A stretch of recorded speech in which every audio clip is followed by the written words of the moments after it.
Councillors, staff, members of the gallery, I'd like to open the council meeting for Tuesday the 23rd of July and just remind people that the meeting is recorded, video up on our site in days after this meeting, so everyone can have a look if they wish to. And that is recorded from start to finish unless it's a content item, just for those members of the gallery who weren't aware of that. I'd like to also acknowledge the land that we meet on today is the traditional lands for the Kaurna people, and that we respect their spiritual connection to the country. And we also acknowledge the Kaurna people as the custodians of the Adelaide region, and that their cultural and heritage beliefs are still as important to the living Kaurna people today. Also read you the council pledge. We seek wisdom and understanding as we face the duties of our united task, praying for the peace and prosperity of our city. Please be seated. Hey. This item is for members to, if there are any conflicts of interest that they may have, if they wish to. Are there any conflicts? Deputy Mayor. Yes, item number 14.3. I'm the president of the East Coast Office, one of the tenants at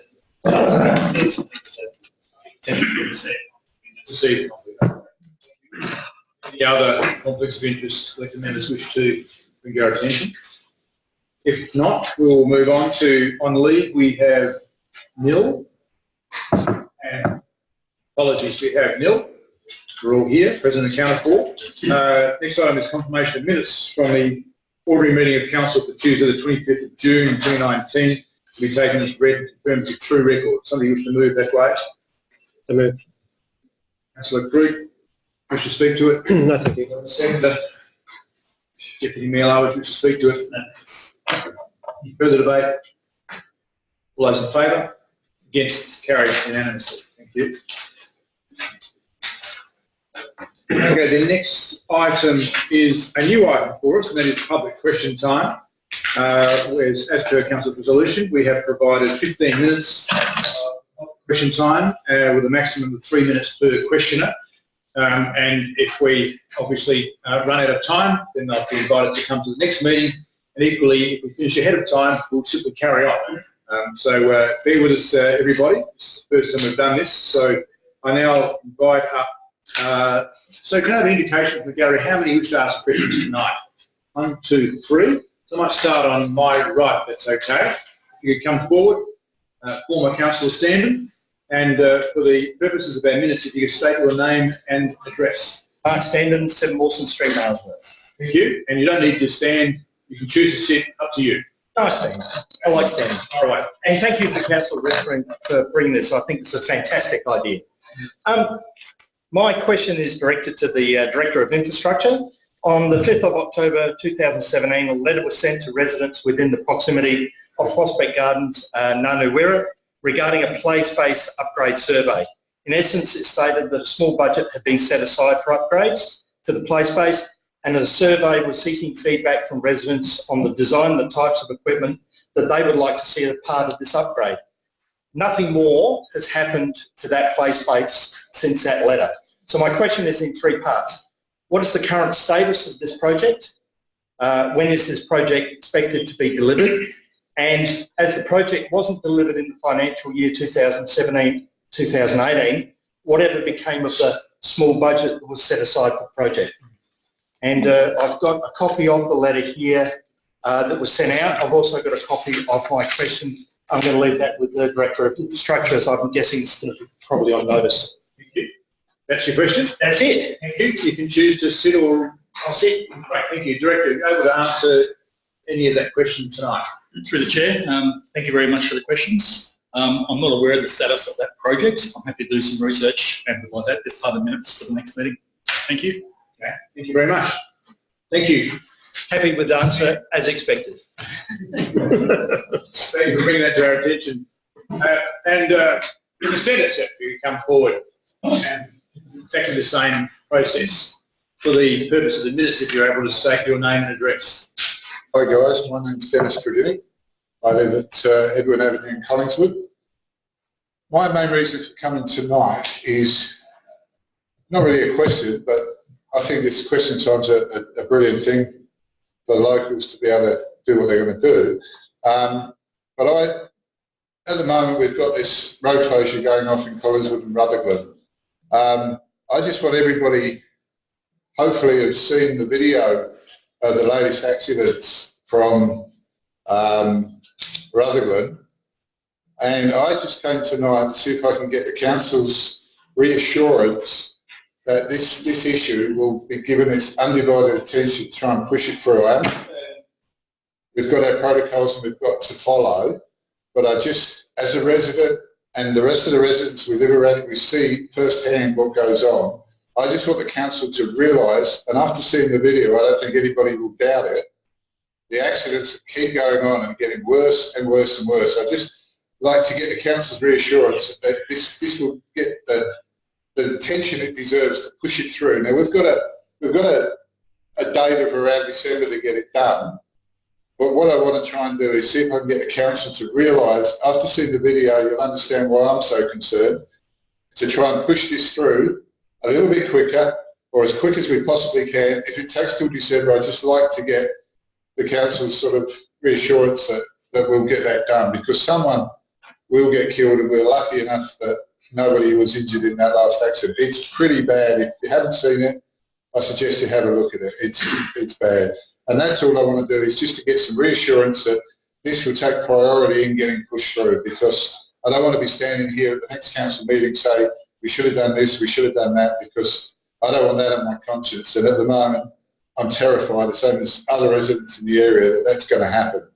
And that's why I'm here tonight, just to see if we can actually get some reassurance from the council to get this pushed through. Again, understanding that we have to follow the protocol, we have to do that, but realising as a resident living in the area, it's a time bomb waiting to go off. And yeah, that's basically what I wanted to say. Okay, thank you. It's a question time, not speech time, but I'll turn your speech into a question. It is a question. Can we get some reassurance? It's certainly moved by council resolution in terms of initiating a process. There is a process. Yes, I realise. But I will ask the director also to give you a status report on where it's at. Yeah. Through the chair, thank you for the question.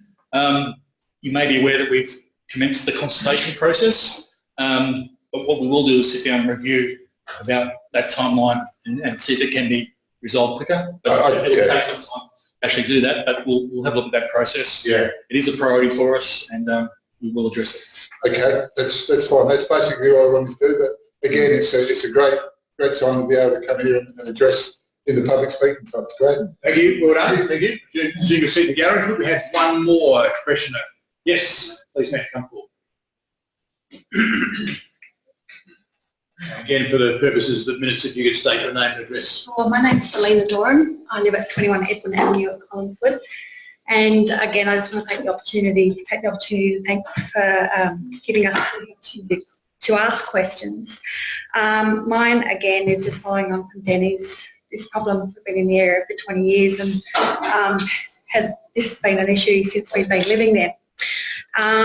And with the recent consultation process letter that went out and with the diagrams that went out, I guess, just to give a bit of history, I guess from the last forum that we had here with Pam, it was an assurance that this was going to happen and that was done and dusted.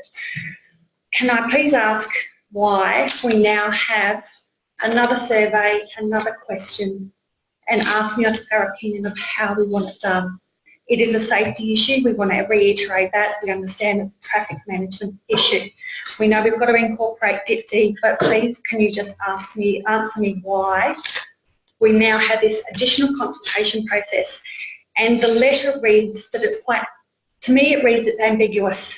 Sounds like it was done and dusted, but now there's get out of jail free words in there, if I can use that, temporary. So if you can answer that question, that would be great. Why have we gone to this consultation process? Thank you. I can answer in part. Council's resolution does require it to be temporary as a trial, so that bit is Council's resolution. Council may make a resolution at some further point in time at the end of the trial to make it permanent, but that decision has not been made. But perhaps, Director, if you can answer why there is this survey that's been asked about by the question. Through the chair, thank you for the question. As part of the previous council resolution, council resolved to undertake a public forum, and not all the members of the community can participate in that public forum. So council also resolved to undertake community consultation. So it's a two-part process. Okay, I believe that Pam stood up here and said it was done. It was being implemented no matter what. We'd gone out to the broader Collingwood community. I don't know how much further we could have done. There was no consultation about blocking off near the hotel that I know Alan was a part of. There was no consultation about the speed humps near the Collins Grove tennis court there. This is the first time in my 20 years that I've ever been consulted, and so much consultation, it's almost like you're trying to get out of implementing this. Yeah, I'll just stop you there because you actually asked your question. I wasn't around for the pub car park closure, but I was around for the speed humps in Collins Grove, and I can tell you there was extensive consultation around that whole barrage of traffic calming in the area. So apologies if that's not as indelibly marked in your memory as it is in mine, because it was interesting. We just had some more clarification around what's the extent of the current survey and what's the time frame around that, and what will you do with those results? Director, if you could that. Through the chair, I'll try to answer as much as I can tonight. So the extent of consultation was for the Collinswood suburb only. So definitely went council resolved just the Collinswood suburb. I'm not sure of the closure date. I'm sorry, when the consultation closes, but we'll analyse those results, go to Deputy and bring a report back to council to implement that trial. I think with all the steps. Sorry. So do you need a further resolution of council to implement the trial? Does not our current resolution give you that ability? Sorry, it does give us that ability, yes. So I'm presuming I only bring it back to us if there's some kind of aberration in the survey response. Okay, right. Thank you. Thank you very much for your question, and you've got a status report there. Thank you. Are there any further questions from the gallery? No, if that's the case, then thank you very much for those three questions. That's been a good addition to our meetings as far as I can tell. I think time-wise, I think we had another 5 minutes if we needed it. So we'll just gauge that goes over time. But yeah, thanks very much. Councillor, if we do have extra time, can a questioner, if they want to ask more questions, actually come back? That's not in the procedures we've all approved, Councillor. So if you want to review it in 6 months' time and suggest that, then possibly. I think you might want to dwell on where that might lead to. In terms of the next item on the agenda, we'll return to the agenda now, the mayoral monthly activity report. There before you at item 6 and on pages 1 and 2. I move that be noted. Councillor Backer, we should speak to it. Councillor Barnett seconded, we should speak to it. Any further questions? That concludes the debate. All those in favour? Against, that is carried. Thank you. And unanimously so. Sorry, members of the gallery, probably it's my fault. If you're only here for question time and you wish to go now, that's absolutely fine. So please avail yourselves of the exit door. Please watch your step out there. It's a bit icy and wet. Thank you. Thank you. Next item on the agenda, council member reports and briefings. Are there any council member reports or briefings? Deputy Mayor. I would like to say that I was fortunate enough to meet the delegation of visitors from Binjul province. Yung, sorry, province in Vietnam. A fellow intelligent community, smart city, and they came to Prospect and went to a few other places, and by all accounts they had a great time, and they were very interested in what we were doing here, and the interesting aspect of it was that they are more or less a designed environment where they've transformed their area from fairly much agricultural 30 years ago to being a place which has got, I think it was $51 billion worth of direct foreign investment, and something like 5,000 businesses located in this area.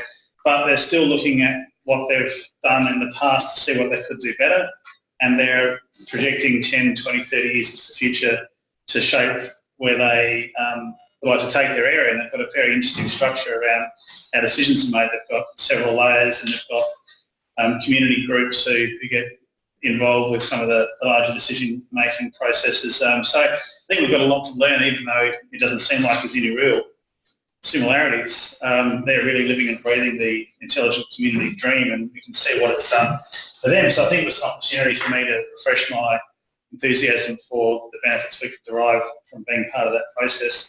I'd like to thank Councillor Nguyen for providing me with a line of welcome in Vietnamese, and they laughed, so they either were surprised that I got it right or thought I was making a deal of myself. Either way, they enjoyed it.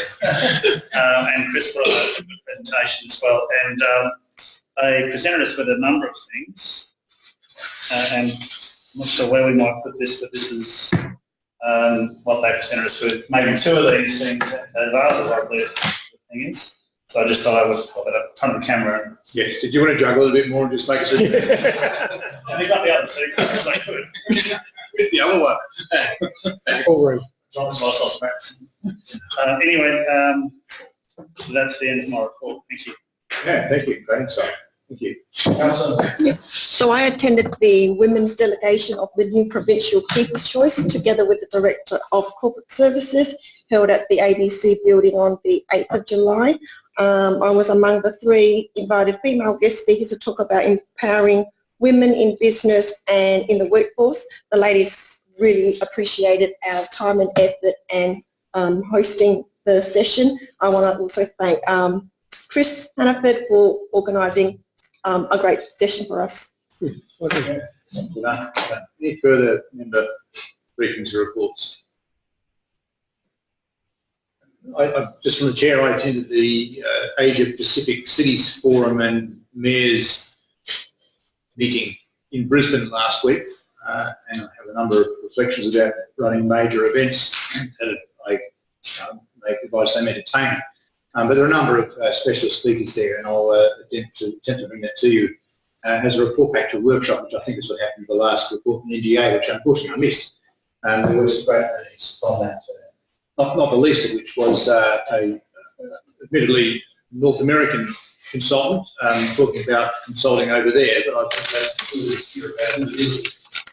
And the 3 most powerful findings from that was that people choose to live in places not because their rubbish bins get picked up regularly or because the governance standards are superb, but because of the openness of those communities and their ability to be innovative and flexible, and also the aesthetics around how the place looks, both in its built and its softer forms as well. So I thought that was a really powerful message and to wish to dwell on, but I'll bring that to you at a later date in more detail. It was a worthwhile exercise, at least in part, and some of it was a bit of a show exercise, I think. We'll leave that with others to dwell on. Just felt like a bit of a renting mirror at times, but never mind. Any other elected member briefings? Councillor Pitts. Just quickly, we attended, Councillor Twee and Christina and myself attended the opening of the Stan Watson Park last Saturday morning. We congratulate Simon on the job. It was a good morning, and the Mayor cut the ribbon with a number of small children, so it was a good morning. Bit windy, but it was a good morning. Further member briefings? If not, in the case, we'll move on to petitions. We have nil. Deputations. We do have a deputation. Invite Ben Taylor to come forward to the deputations chair. And as per the question of the notice, if you could please state your name and address. Your record. I'm Ben Taylor and I live at 34 Lahan Avenue, Prospect. Thank you. Can you have 5 minutes? Thank you. Thanks for the opportunity to come and talk to you all.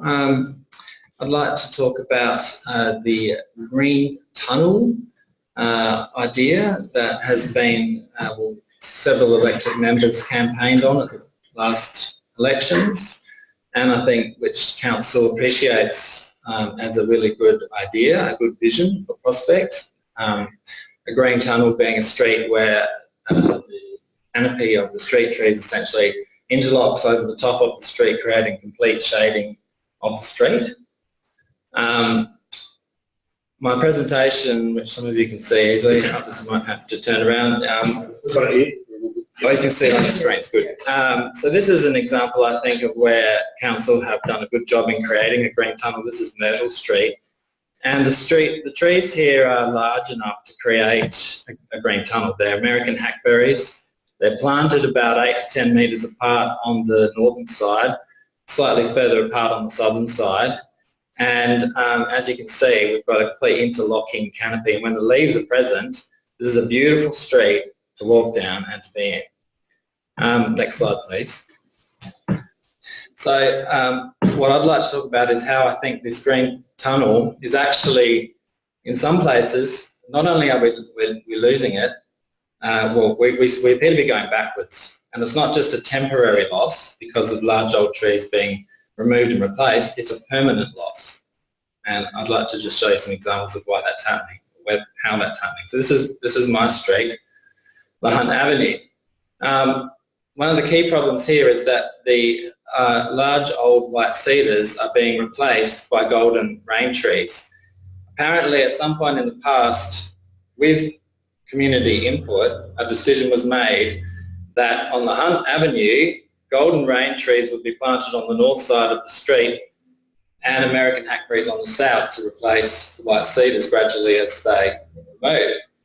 Now that, I've lived in La Hunt Avenue for 10 years and that decision well predates my arrival, so I put it to council that that's out of date. And there's been a lot of coming and going in La Hunt Avenue over the 10 years, and that I, for one, don't want to see white cedars replaced with golden rain trees. You can see here an example of just the difference in the canopy diameter.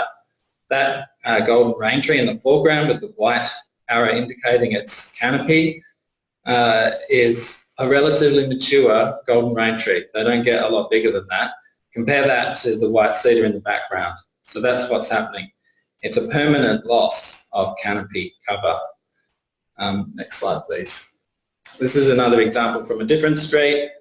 It's a bit dark, but on the left there's a golden rain tree with the white arrow indicating its diameter, and on the right an American hackberry.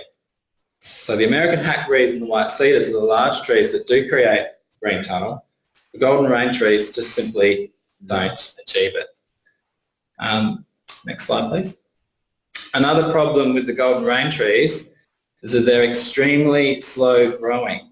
The short one that's in the foreground there has been like that for 10 years.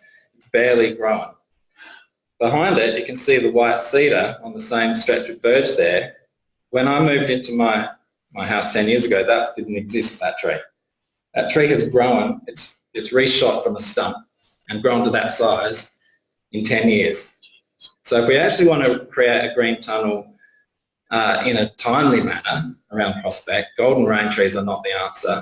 I think we need to be looking at faster growing trees, and white cedars are quite fast growing. Admittedly, this one had a bit of a head start. But white cedars are being planted on some verges around Prospect. So it's somewhat frustrating when I see on my street them not being planted, knowing that I'm getting a permanent loss of canopy. 1 minute left if you need it. Okay, next slide, please. Another problem is that trees are being planted too far apart. So here's an example of a 40-metre stretch of my street where an old white cedar was removed, a golden rain tree was planted, and that will never be a green tunnel. Next slide, please. It's also really upsetting when we see old white cedars removed en masse. This was the largest tree on my street. It was my favourite tree, and it just disappeared one day, along with about 4 or 5 others within the same week.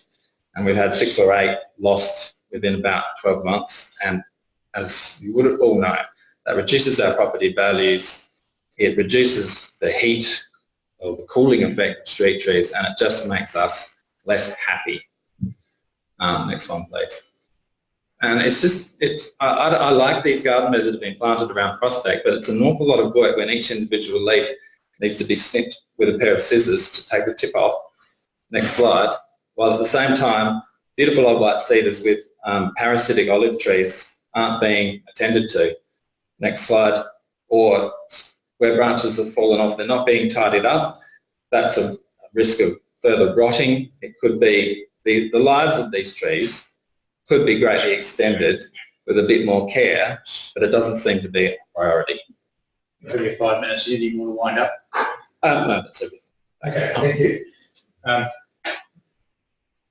Great shots in there. So it's good to have some pictures with the presentation. Thank you for that. Are there any questions from elected members from Mr. Bowman? Councillor Barnett? So Ben, what would be your priorities then for the hunt? My number one priority would be to see the replacement plan change so that we're planting white cedars ideally, or American hackberries, and not golden rain trees, and planting them in a careful way that the distance apart of the distance of the trees from each other is going to create a green tunnel, not leave big gaps. Thank you. Deputy Mayor. Ben, thanks for your presentation and having met you on the street and being familiar with the other streets in the area that you referred to. There's such a stark difference. So my question, I guess maybe to you or maybe the Director of Infrastructure. Yes, the Deputy at this point. I'll say that about so I can still hear it said. Is there anything different about your street that means that the same effect that we can see in other streets couldn't be achieved in La Hunt with careful planning and consideration and good decision making? Is there anything stopping that from being the case that you can see? Is it 40 metres wide, or is it at a different angle, or is there anything significant that makes it unusual? As far as I can see, there's absolutely no reason why La Hunt Avenue couldn't look like Noble Street. None whatsoever. The street is back about the same width. The street itself is about the same. So no, I don't understand. I know that there's been some people have said to me, well, you need lower street trees where there are power lines so that you don't have to have this ugly pruned centred area. But Myrtle Street has that. So when the leaves are present in the summertime, you don't even notice that pruned area where the power lines go through because it's completely obscured by the canopy. So no, I don't see the reason. Further questions from elected members? Councillor Barrett. Look, just briefly, and I would say, Ben, thank you for your presentation. I think they're really powerful, and I would like to see that come through in a workshop, because I think it does need to be looked at. But just a question, as far as managing our street trees, I'm aware that City of Burnside's done extensive work in actually looking at their trees as assets. They've actually gotten out identifying each tree. Certainly that's something, the council's interested in, I guess, as a sort of smart approach to asset management. Do you think that we could be looking, I don't know if you're aware of other councils that are doing it better, that are doing it well, or... all I know is that in some other parts of Adelaide there seems to be beautiful big street trees with a green tunnel effect, and even in other parts of Prospect, but not my street, there seems to be the same thing. So it's bewildering and a little bit unclear about why it can't happen everywhere, where it's actually possible. And I'd certainly think that rather than a blanket approach, I don't know, but it appears on the surface that a blanket approach has been taken where if a street tree is a white cedar and it's old, it's put in a particular category, it's not given any attention, and no attempt is made to extend its life, it's simply slated for removal. And it would be good to see a little bit more of an individualised approach taken with these trees, because they really add a lot of value. And now you're talking about people being attracted to a place because of its aesthetics. And I think the old street trees of Prospect are a very core part of the aesthetics of this city. Further questions from elected members? If not, thank you, Mr. Taylor, for your presentation tonight. There's no further item on the agenda tonight about that matter, but you can be assured that it's of great interest to all the elected members.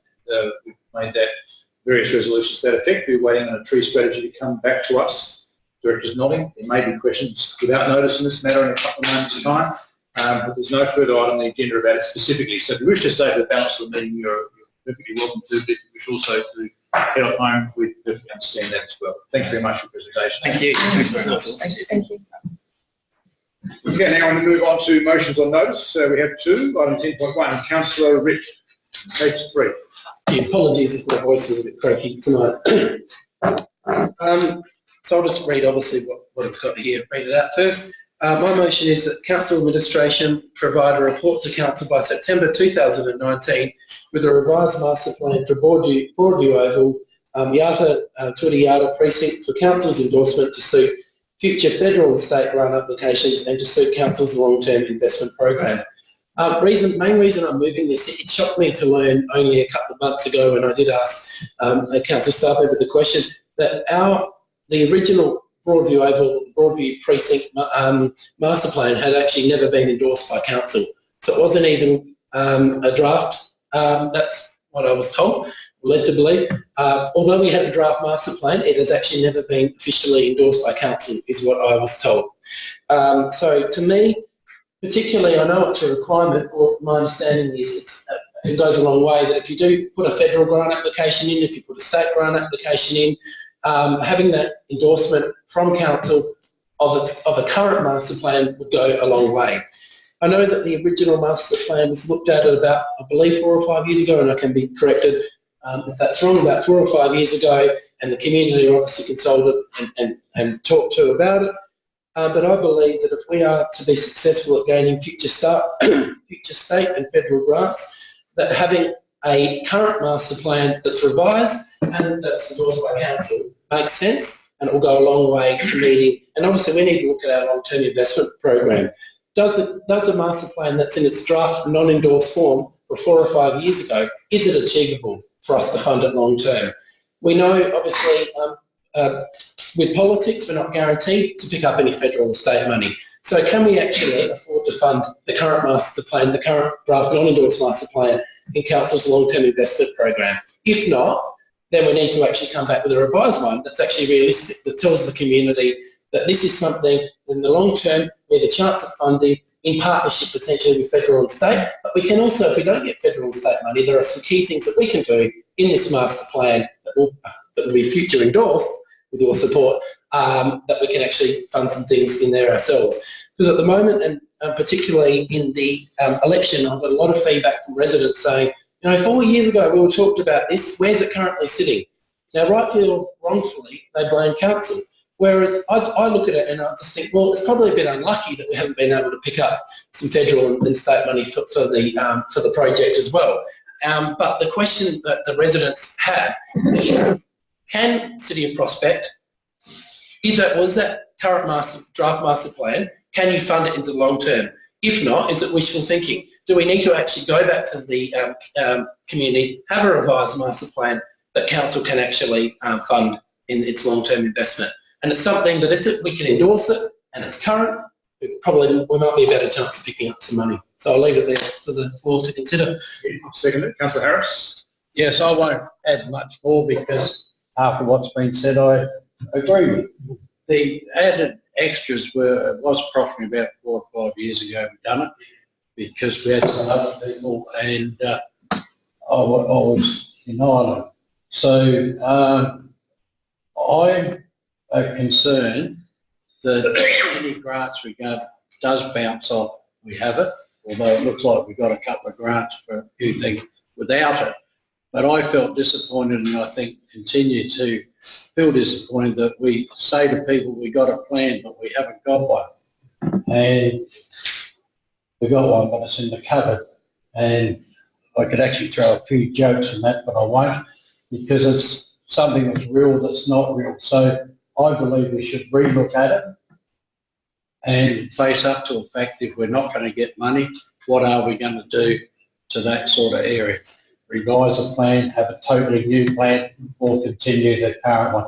I think without other people giving us money, the current one will never happen. I hate saying that, but without the money, it just will not happen. It won't happen with us because we will never have the $14 million or whatever it was to do it. So I believe we should relook at it and then put something in place, or try to put something in place with reality. Thank you. Further speakers? Deputy Mayor I'm not sure whether this is a question or whether it's a comment, but I'm a little confused. I understand the intention behind what Councillor Rip's trying to achieve through this motion, but I'm a little bit confused by the wording. So it says that Council Administration is to provide a report to Council by September 2019, which is 2 council meetings time, with a revised master plan for Board of Overlay, etc. So is the intention behind the motion to provide a report on the status of the current master plan, or is the intention behind the motion to bring a revised master plan to the September meeting for endorsement? Because I don't know which one of those things you're trying to achieve here, and I can support an investigation of the status of the current master plan, but I don't know whether I can support bringing a revised master plan to council for endorsement within 2 months' time. Pause. So I guess I've got a question about the wording and the actual intent behind the motion. So can I address that to the mover or through the chair? How do I? Technically you can. I don't normally allow it because that's just been our protocol here, but I can't refuse it because you've asked that specific question. Because I might, in light of what the answer is, I might like to suggest an amendment to the motion. I think it would be helpful. So can the mover briefly answer that question? Is the intention to do a complete revision, bring that to us in September, or is it to bring us the current master plan for endorsement in September? The latter, revised master plan. Just the former, a revised master. The last, as he said, it's in 2 parts. So to answer the question, it's to bring a revised master plan. Within 2 months? Well, when I did submit this motion, I know that the staff said that they would get back to me if that wasn't a realistic date, and I haven't had any come back. Thank you. Then I might direct your question. That's okay. I think that'd be a good idea, yeah. So the director, what is achievable by the September council meeting? Through the chair, I'm sorry, I actually read it the other way. We'd be struggling to bring something back by September. Reading this, I'd be prepared to bring a report back in August saying what the process to have a revised master plan and the costs associated with that. Makes sense? Thank you. Sorry.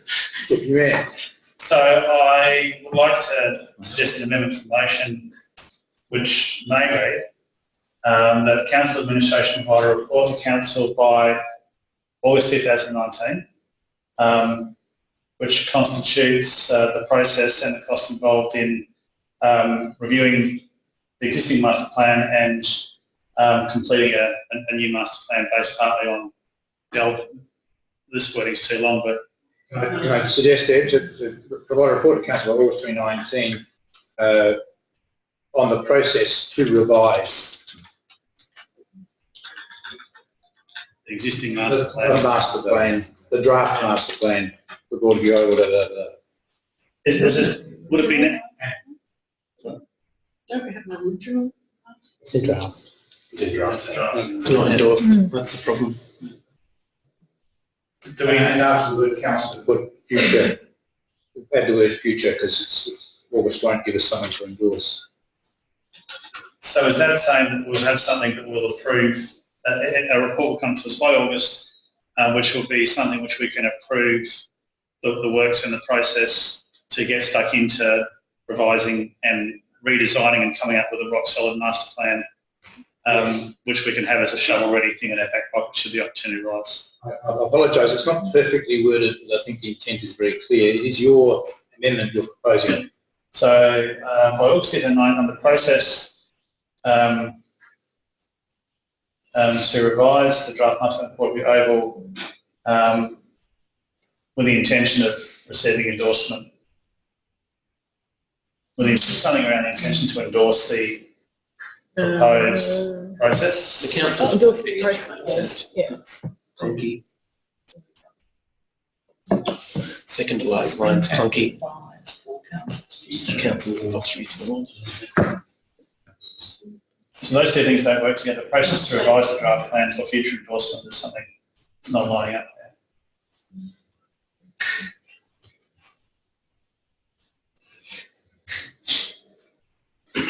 So we would be endorsing the report, which outlines the cost and the process for undertaking master plans, who would be endorsing the report. So I think how I'm reading it is that we'll come to, if your amendment gets up, we'll have a report in August about the process, revise the master plan for us to be able to then approve it at some future time to suit federal and state grant applications and our long-term investment program. Not the process, the master plan in the future. Yeah. So it reads, it's not perfect, but it reads. Okay, yep, I'll leave it at that then. So, okay, you're happy for me to ask the move and seconder, as our normal process here? If not, then I'll ask for seconder. Move, are you happy to incorporate the change? Thank you. Seconder, Councillor Harris, happy to incorporate the change? No seek leave of the meeting, all those happy to incorporate the change.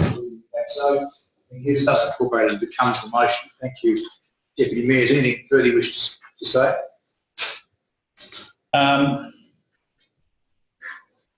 Probably left, yeah. So we all aware of the process that we went through a while ago to arrive at the master plan, which was never endorsed and which got the hopes and dreams of the people in that area. While we're excited, but actually against the rocks of despair, because whilst we have delivered some aspects of it, we haven't delivered the picture which we painted. So we need to be realistic but ambitious about what we arrive at, and make sure we manage the expectations of the various stakeholders accordingly. Thank you. Councillor Barney. Yes. It occurs to me that we have a few master plans, like Prospect Open one, and Charles Kane,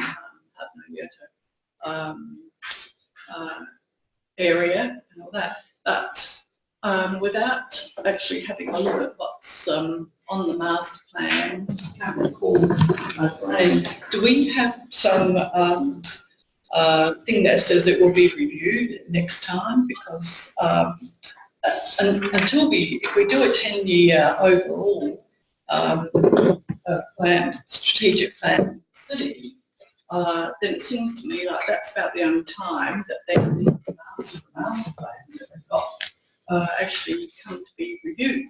So I guess maybe it might be in the report that we haven't some idea of when one reviews the draft master plans for these for and when does the draft stop being the draft?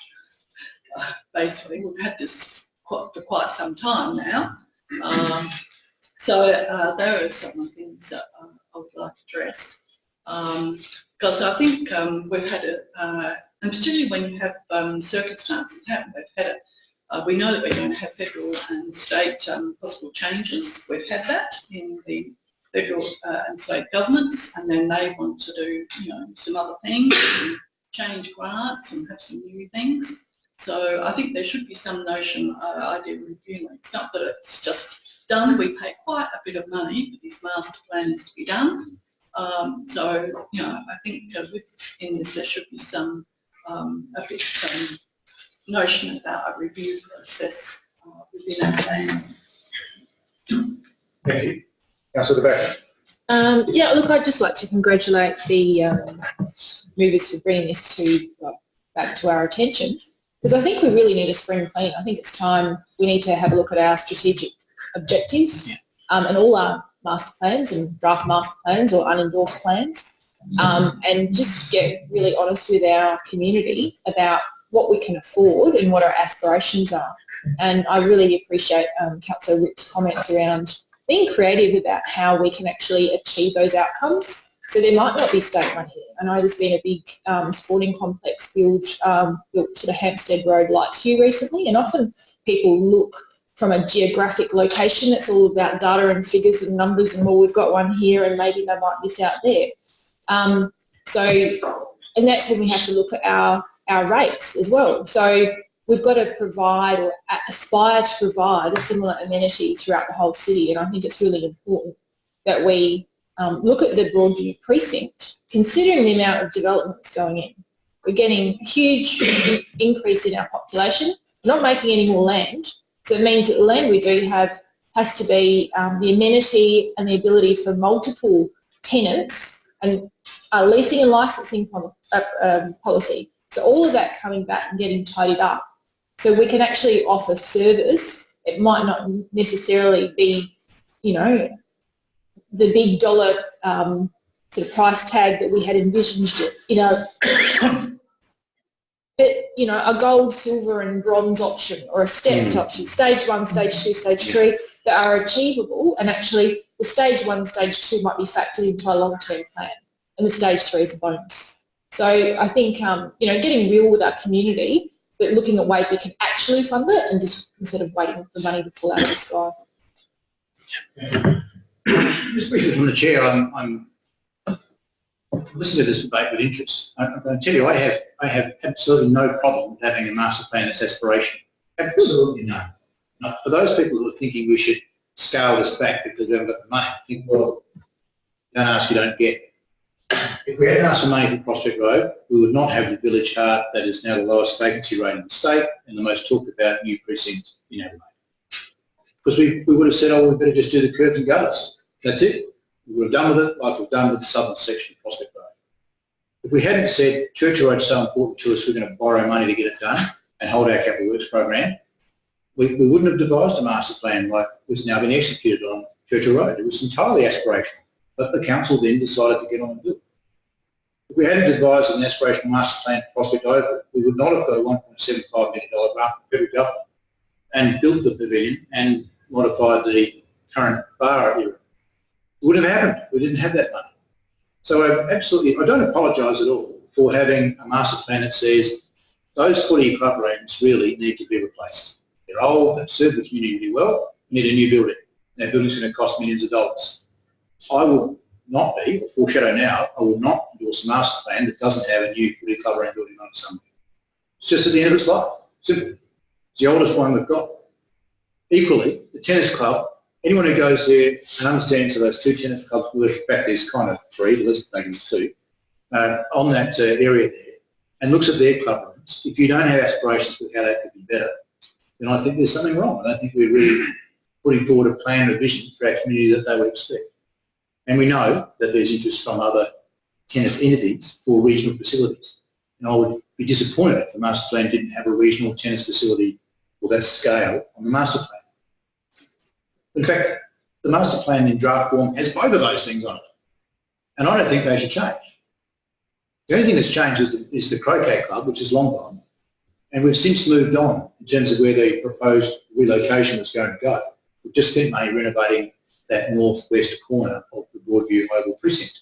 So we're not going to take that out again. We've done it. So I think the master plan's been working incredibly well. I really do. The staff have been acting on it. They've put in grant applications. The state government had funded it based on the draft master plan. I don't think we should overcook this issue. What's really odd though is that we keep being told by our good staff that it's in draft form. The only bit that's curious to me is why no staff have brought it back to us to endorse it. I don't understand it. I think it's a bit embarrassing, to be frank, that we have to have a motion on notice from an elected member to get a draft master plan turned into a formal master plan. I don't know why that's the case. Every other master plan we've done has been progressed by the team through the process and to the point of conclusion. Either it gets endorsed or it gets thrown out. And they have been powerful documents for us. And this should be too. And I think it's working. I just don't understand this strange aberration that it hasn't been endorsed. So the revisions I hope are quite minor around the edges. I think it's really just bringing it up to date. I don't think it's a big exercise. I certainly don't think we should have a widespread community consultation about it again, because I think that will build our expectations again. I think we should probably have some confirmation. But I think it's a fairly simple exercise just to make sure it's part of our suite of documents that we take out and make sure that we put our best foot forward in terms of getting grants. I think it's pretty straightforward. I endorse the motion in its revised form. I look forward to the draft getting back here, a formal endorsement, so we end this strange relationship we've had just on this master plan and no other master plan in my time in this council. Thank you. Any further speakers to the item? Councillor Rupert, to sum up. Yeah, do. Thank you to the speakers. Also, thanks for your amendment, Deputy Mayor Lala. And I did have a conversation with staff members, so I do apologise if that was relayed differently to the Director in terms of the intent of the motion. I hope that in the end that the revised master plan that in the end comes back for us to look at endorsing is ambitious as well. I just want it to be, I guess, enshrined so that way it's a master plan that we can fund in the long term if federal and state money doesn't come our way. And by that I mean we could have a revised master plan that we endorse, but if we get federal and state money, it will take 5 years. If we don't get federal and state money, we can invest it into council's long-term investment program, and it might take 10 years instead of 5. But I really hope that we can do something or send something for the community that the community feels confident that will be delivered in the long term. Whether we get federal or state money, I don't want that impacting on the master plan. I want us to be ambitious as well, and I want us to fund it in the long term. The years and the time can change. That will obviously depend whether the federal and state governments want to partner with us. If not, I really, really hope that for our city, and particularly in the east, that this is something we can create a fantastic shared space, an upgraded shared space in the master plan that's ambitious, and will serve our community into the long term. Thank you. That concludes the debate. All those in favour? Yes, it's carried unanimously. Report to the August report. 10.2, a motion notice from Councillor Harris. I will ask you, require me to read the whole lot out. Yes, your rules do require you to read it out. I can seek leave of the meeting not to, if you wish. I think I would like this. In that track. Seek leave of the meeting for Councillor Harris not to read out the full motion. All those in favour? Against? This is carried and thus doesn't need to be read out. Okay, thank you. It's just that I've got 5 minutes of rushes through. I just sent them around some pictures that go particularly with regards to hoarding and other parts of it. The main part of this one is the first bit, the first paragraph, which is about the hoarding and the encroachment on this construction site on the corner of Wilcox and Prospect Road. And when you get the pictures that go around, you'll see that at the current moment, and I ask you people to tell me if I'm a little bit might be wrong, I believe we've got the okay for the project using the existing fence as a hoarding around it. And there is nothing wrong with that because that can be done on a lot of sites. But once you get to first floor, second floor, third floor, fourth floor, and then fifth top off, as you will see there, all these things will be on the outside of the fence. The only way any child or pedestrian is going to be safe is if they shoot on the inside of the job, because that will be the only protected area.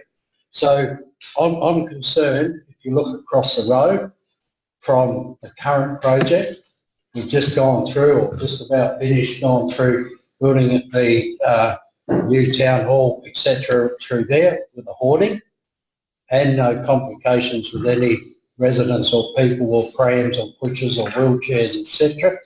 We've got a building that's going to go next door to that. I don't know the exact height, but I think it's another high building that's on the vacant block, which will be in that same predicament. So what I'm doing here is to raise how, not so much how it happened, but how these people believe they're going to be able to build a building behind that fence.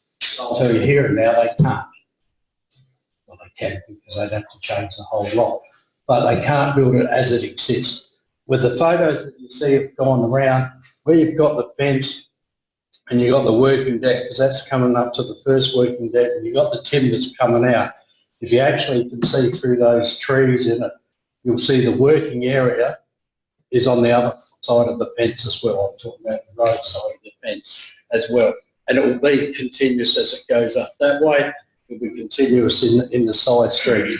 So in that first one, I'm asking that we look in that and ensure the public safety or how they're going to do it, because there is no signs on the bus section side. I'm not sure it's one of those photos, but one of those photos will say pedestrians, footpath closed, pedestrians with an arrow.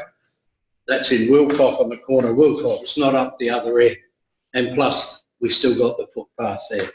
The other bits I've put is about the B-type hoarding, and that's what I've been asking for. And we did go through a city works guide that we've done quite a bit of work. I'm not sure, was this council the last one? This one? We went through all that sort of stuff, and to me, those first two, that's where they fit in, and that's where that should come. Because to me, the residents of Prospect are no different than the residents of the City of Adelaide. If there's a situation where they could be hurt or damaged, or not just people, we could flatten a dog or a pram or a pusher or a car. Those things should have the same protection in the city and here. So unfortunately, we've got to look at a review of that, and that's what this is asking, to look at a review of that. But in the meantime, I'm calling on the staff to look down, and if these people said that's where they're going to build it, that's where they should build. And if they can't, well then this other process has to happen quite quick. The last part of it is the 3.3, it's all the interactions. So by going down there, and I think nearly all of you walk past it, I think there's another photo there, I'm nearly there, another photo there with the trucks and the stuff on the side. They done a pour there the other day. It wasn't actually a slab pour, it was spraycrete for the back wall. You had your pumps on the road, you had concrete trucks coming to the pumps, and you had these trucks on the thing. You come down Prospect Road, trying to turn into Wilcott, you had no knowledge beforehand, there was no pre-warning. That one day there was, simply because someone was doing that hole in the middle of the road where there was a flood thing. So the warnings was actually for them, not for there. And the last one that I just really want to look at quickly is the Vegetation Park. We had a tree on the corner, and all I can say was the stump was that big, maybe a bit bigger, and no doubt someone will most probably tell me the tree, not from here, but the tree wasn't healthy while it was cut out. Right on the edge of the building, that's what I believe. But there's an existing one that's still there that we're slowly chopping it up as we go up. So by the time it's going to be finished, the building's going to be, because right alongside it, you've got your stair access will be going up. And so to wind up, I would like the first bit about the hoarding, which means, and I've asked that we have to sort of review our thing here, City Works Guide, to look at that, to fit it in. Bang. Two, that the 0.31 is looking at the vegetation, what is going to be replaced and how is it going to replace it. And to me, I thought that when we knocked down a tree or something, they had to replace it somewhere else. So I'm interested in those couple of trees, what have we done? Future, finish at the end. Future is also, well, most of it counterleaving or whatever over the park and the street. But Thank you. I'll leave that until I'm finished. Have a seconder. Yes, so we need a second, so just to revive the conversation. Thank you, Councillor Backer. Good to speak to it. Look, I again congratulate Councillor Harris for bringing it to our attention, and unfortunately it's been brought to our attention numerous times for different reasons. Without commenting too much, but certainly the sort of curtilage around some of these buildings is an issue. So the ability to actually build them, and this was one that went to the state for approval. And certainly, you know, concerns are raised about the ability to build them, but you know, the safety and movement through our city of our people and our residents and people coming through the city is you know, important to us, and it can't be overlooked. And there's probably two things that I'm going to speak to in that. So with all the development that's happening and our obligations to, I guess, monitor some of this, are we resourced well enough? And I always have concerns with the amount of the aspirational approach we take to development in the city. Are we actually resourced to sort of monitor what's going on? What kind of tools do we have, and are they effective? And the other thing I might sort of pose for as people to think about is that, you know, if we are looking to say, let's say big stick approach, but if we are planning to be effective as a council in monitoring what goes on and looking to someone like the City of Adelaide, maybe there needs to be a regional approach in the sort of inner metro area, because we're all going through a similar thing, and I think the standards do have to lift. Look, there are, you know, good and bad, and And you have to understand often there will be a lot of subcontractors and there's a main contractor, so it's not about casting blame, but it's having good processes in place. So look, I commend the motion, and I think it's really important that we get this right in our city. Thank you. Further speakers?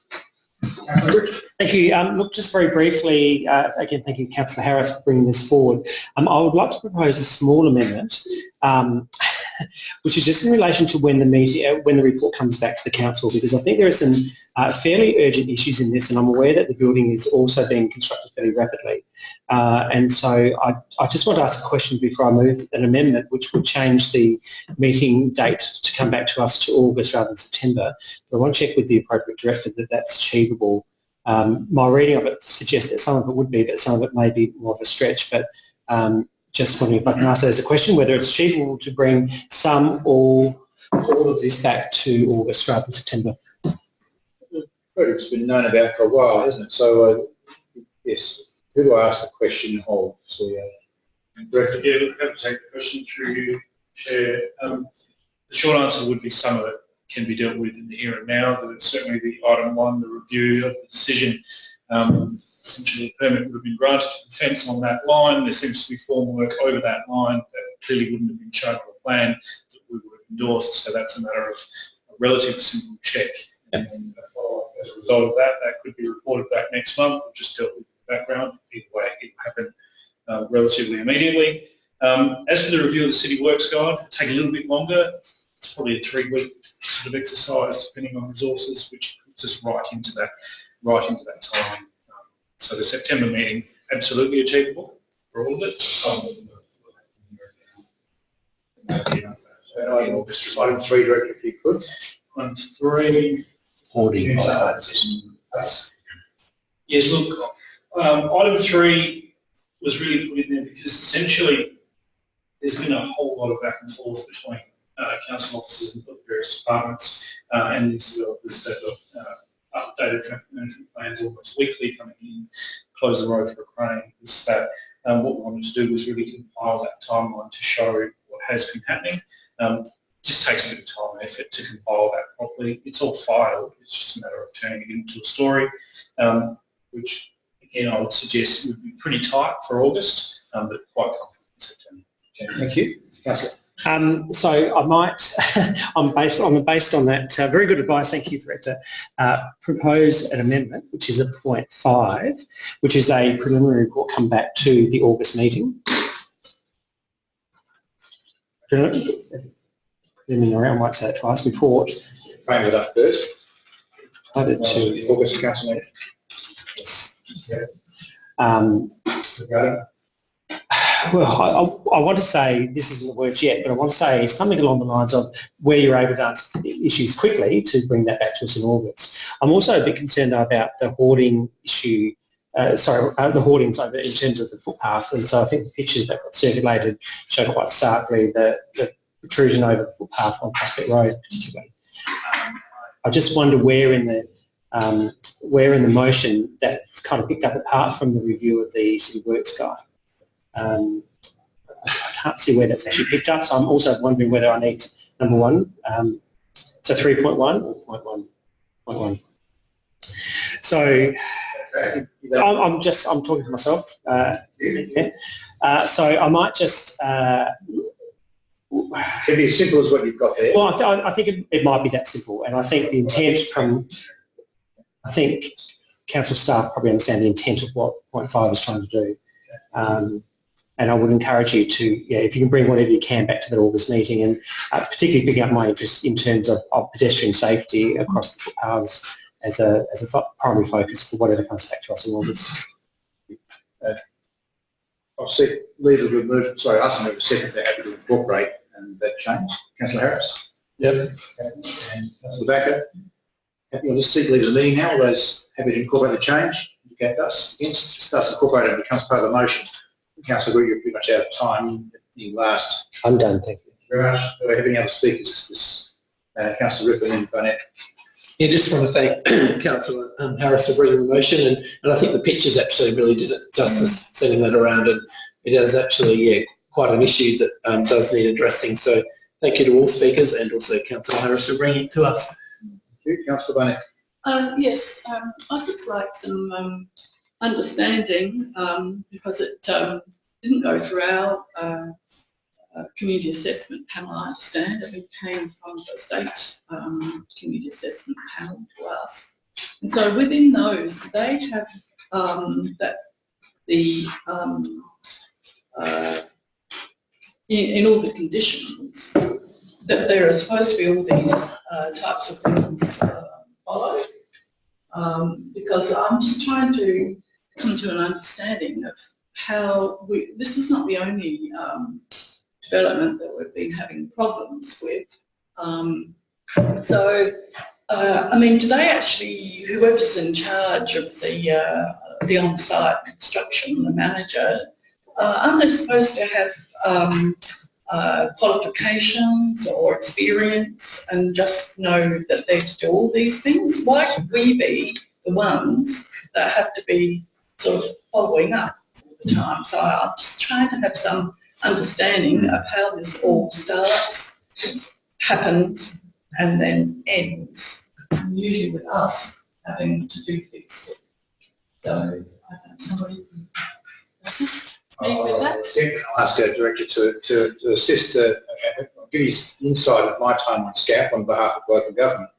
The issue of imposing conditions outside the boundary line of the title upon which your application is regarding is a contentious problem. So in other words, the planning regulation environment dictates what you are supposed to do within your title, but not without. As in, over the fence line, the Development Act and regs don't give you firm legal ability to impose conditions. So SCAP has considered this matter as the peak planning authority in the state and has shifted a condition, a standard condition of requiring a construction environment management plan, which picks up all these matters, as a condition of the approval, and shifted it into an advisory note, knowing that they can't legally enforce it as a planning authority. What they're then relying upon is the authorities that manage what's across the fence line to manage it within their other legal ability. So if you're a private landowner, you simply say, get off my land. If you're a public landowner, I would simply say, get off my land. So that's my answer from SCAP's perspective. But there was an advisory note in this approval, I've seen it. Director, wish to shed any more light onto it in terms of what's in the current approval. Look, through the chair, good summary. There's not much more to add. Essentially, there is this advisory note. The process that we undertake as a standard practice when items go through our CAP is to put it as a condition and require the construction and environmental management plan be provided to council for endorsement or approval. We suggest that SCAP do that. They change those words and soften it down to a point knowing that it's difficult. They don't enforce. It becomes our responsibility as council anyway. So they water that down to a point where they suggest that a construction and environmental management plan exists, which is particularly unuseful. So there are some other issues that you mentioned, Councillor Barnett, around responsibilities. Some responsibilities sit with Safe Work SA or those authorities in terms of that public-private safety, or particularly the private safety on the site. But yeah, we're absolutely right. Outside the fence line becomes us. There's no trigger under the Development Act. It's really a matter of each time they want to use part of council land, they need a section 221 to do so. If they don't do it, we have to see them, see what they're doing, and I guess it comes back to the question of the ability to monitor. The short answer to that question is we don't actually have the resources to monitor daily. Particularly with the amount of development that's occurring. We become aware of a lot of things, and one of the photos that's circulating relates to the concrete trucks. They were expiated in half an hour of Councillor Harris taking that photo, and that's part of what we were going to provide back in the September report. There's been numerous expiations issued for the way that this development is being undertaken, for the way that they're managing the off-site impacts. So I think that's a roundabout way, but it doesn't potentially provide it for life. Thank you, Councillor Barnett. So if it's on our land, council's land, Do we have the power to shut them down as a construction site? Director? Through the chair, I don't believe we have the power to shut them as a construction site if they are creating impacts outside the site. I think shutting down the site sits with Safe Work SA and it would relate to different issues that are occurring. We can stop them parking across our verge, we can stop them having a fence that is unapproved on our land, but shutting the overall site is different. So it's really dependent on the specific nature of each breach. If they were to go out and chop a street tree, for example, without a permit or without an approval, that would be an issue that we should expiate. We just can't stick the tree back together, we could expiate. And again, it's case by case depending on what exactly they're doing that impacts on council's infrastructure without a permit. And my question apropos of all of this and the explanations, I'm just wondering whether it be appropriate when we come to the Local Government Association and the next annual meeting to put forward some motions concerning these matters that we're on. So, have a look, think about that when that time comes. Second. Any further speakers on the site? I'll address it just briefly. I'm very concerned that we're not using the powers that are available to us to the extent that we should. I've made that point really clear. We've had 4 motions of notice from the previous council about this matter. We have, I believe, provided enough flexibility to have a resource looking specifically at this. I'm aware of, I think, 3 apartment buildings under construction in the city at the moment. I can't believe that person who's employed can't get across 3 apartment buildings each and every single day if they need to. So I'm happy to be convinced by the CEO that we don't have enough resource to monitor construction. I don't believe it at the moment, but I'll try and maintain an open mind on the topic. I just think we need to get some backbone. I think we've got traffic management issues with no plan.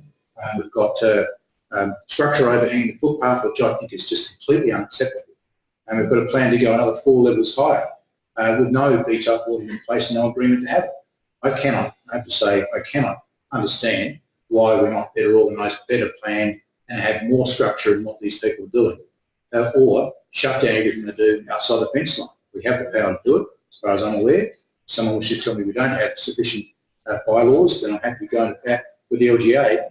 But I don't get told by the Adelaide City Council that they don't have sufficient power to enforce what happens outside the private property line. They're just better at it. If I was on staff, not telling people here how to wrap their lips around the egg and inhale, I'd pick up the phone and ask them what they do and what laws they use. I think it's a very straightforward issue. I commend Councillor Harris for bringing it to us, but I have to say this is the 5th such motion on my council to deal with matters which are dealt with as a daily matter in councils that have buildings over 2 stories. I cannot understand why it takes so long for us to get our act together. I'm sorry, staff. I'm sorry, CEO. I think we have everything we need. We're just not applying ourselves well enough here. I've met this developer. The developer thinks all is happy sailing. Yeah, so they don't feel like they're being tickled up by us or that we've been too tough on them. And I probably don't think we've got that balance quite right yet. Thank you. Any further speakers to this matter? Councillor Harris, wish to sum up? Yes, just slowly, I'll do a couple of things. The business about the trees and the future of the park at the bottom, this is 3.3, of the hoarding that will go, or not hoarding, the scaffolding, which will go up there as a usual sort of thing, on the Wilcox Street, the usual sort of thing.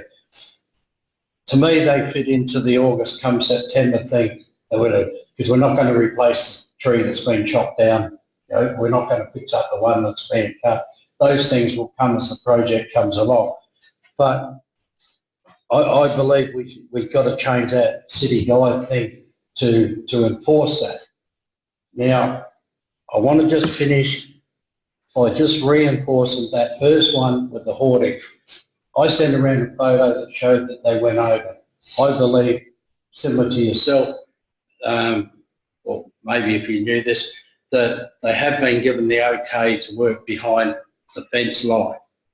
Now, if they come out of that fence line, which is in our property, then I do believe we have some power, not necessarily to close down the whole job, but say, hey, well, you don't work here, you go back there at the backyard and work it on the other sides and things like that. So I believe we can do those things. But what I sent you around was pretty soft photos. And all of you, bar a couple, know the industry I came from, and David's similar industry and that. I could have thrown down photos here of people that are no longer here because they didn't have protection alongside a building site. I'm not talking about construction work. I'm talking about people on the outside. And some of you remember the telecom building in Periscope. It was for the sake of a hoarding was why I didn't kill all those people in that space behind it. The stock exchange arcade. When the 15th floor is down, we haven't got 15 floors. But if a panel falls over and we haven't got it, you've got a pram. Right next door, you've got a bus stop.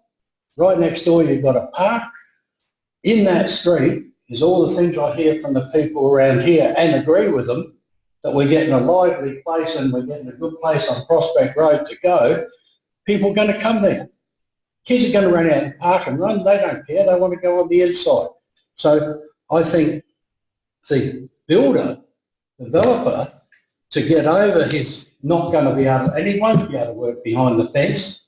He just simply won't be able to do those floors behind the fence. Well, he can perhaps, I was going to use a rude word there, get off his rear end and say, well, I'll beat you. I'll put a hoarding across there. I'll look after the residents of Prospect as well. You're going to change them all. You're going to make me do it at some stage. I'll come a decent guy and do it before. So I urge everyone to support this, and I hope the reports will come back that we can tie up, not just this one, anywhere else that we're building where it can injure people of Prospect or any other place in Australia. Please debate. All those in favour? Against? It's carried unanimously. We'll move on to questions with notice. So we have one at 11.1, Councillor Stephen Root. Thank you. Question reads, what would be the additional cost to the City of Prospect Council if we were to move from a fortnightly collection of our green bin to providing a weekly green bin collection service? I'll read you the answer. At the council meeting on 28th of May 2019, a report was presented titled Opportunities to Improve Waste Collection. This was following a motion on notice that Council Administration provided a report outlining costs and opportunities to improve waste collections in the City of Prospect through weekly collection of organics and recycling bins. In simple terms, there would be approximately an additional $200,000 per annum for green organics on a weekly collection basis.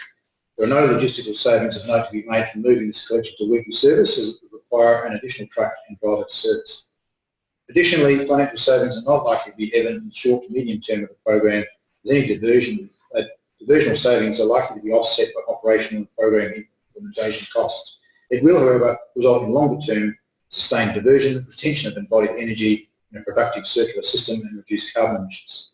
Ultimately, the City of Prospect wish to work with East Waste to redefine the existing use of curbside 3-bin system, and through the implementation of a combination of positive and choice and flexibility type programs to further increase our diversion rates. As part of their 2019-20 annual business plan, East Waste is committed to undertaking the development of a curbside innovation plan, which is targeted at exactly what the motion is seeking to achieve. Thank you.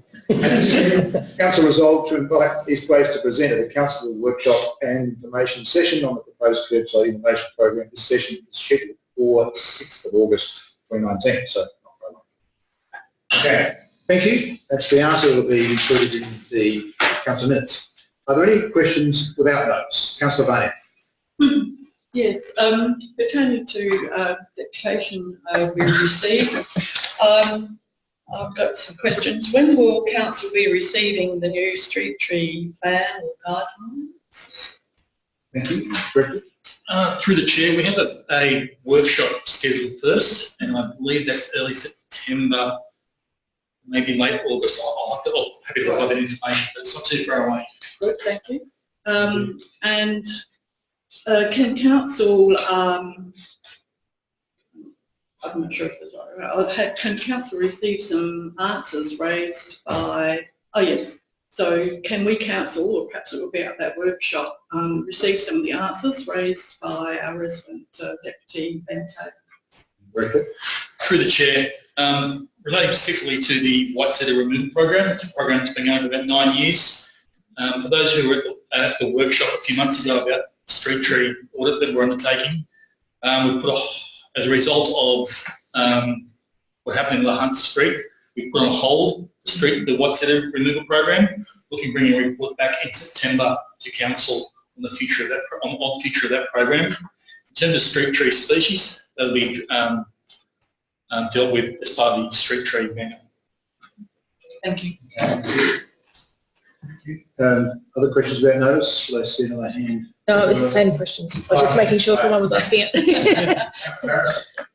Mine's a yes or no one.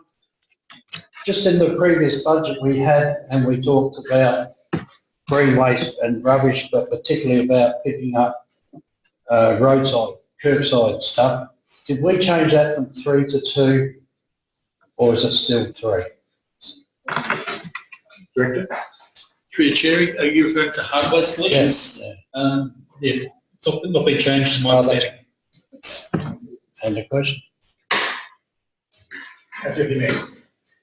My question is there a report available within council which summarises the question around the performance of the cinema complex and its compliance or not compliance with the noise emission standards, and outlines what actions council has undertaken in order to review and confirm that it does indeed comply and assist within the tolerance of what is legal. Director? Through the chair, it's a very long response in terms of that. We've been, sorry, It's a long question. so we've been liaising with the residents who live west of the cinema complex. We've been liaising also with the owners of the cinema complex about the emissions. We've had an independent study done that identified that the noise emissions are within current standards. We're actually currently liaising with the Maris Group about any further damping methods we can use to reduce that noise level. We've noticed these, so we don't have any a big stick at the moment to say that they need to do something because it's within the limits, but we're still working with, and Maris are still talking to us about potential other outcomes in reducing that. It's dragged on for a little while, and it probably is an opportune time for us to re-engage with those residents to tell them where we're at. Thank you. Any further questions about notice? Thank you. Happy for this to be taken on notice because it is a bit of a technical question. I'm just interested to know how many current grant applications council have in either with other tiers of government or any other organisation that would bind us financially. So I noticed in item 14.3 tonight there's reference to 3 capital grants, but I'm interested beyond the capital grants, also interested in other parts of the organisation. So I'm happy to just raise it as a broad question. I'm happy for it to come back to us later on because it will require some. So interested to take it on notice. Thank you. Any further questions about notice? I'll move on to the next item, which is minutes of committees and regional subsidiaries and other bodies. So item 30.1, the audit committee meeting minutes from the meeting on the 8th of July. Recommendations on page 6. Anybody wish to speak to it? The seconder. When you speak to it, please debate. Debate was in favour. Against is carried unanimously. Can I just do a point of order? Point of order, yes. Oh, that's right. I can be corrected. Did we do the mayoral monthly report? Yes, It must have been very exciting. and thank you for me. We just passed questions about notes. But you can ask me afterwards, anything. Urgent business. Yeah, that's that. Intrigued now.